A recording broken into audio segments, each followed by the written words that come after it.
চুনি কি খাচ্ছে? প্রিয় খাবার চুনির কি বলো তো? কি খাচ্ছ চুনুমুনু? তুমি সূর্যমুখীর বীজ খাচ্ছ তো?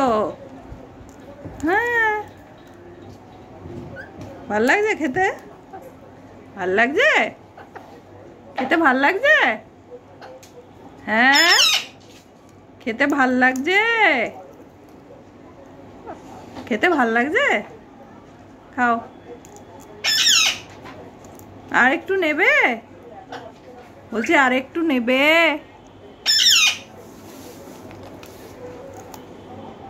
আর একটু নেবে? খাও খাও খাও খাও। বাবা, আমি একটু নিব। চুনি কি খায়? চুনি প্রিয় খাবার খাচ্ছে চুনির।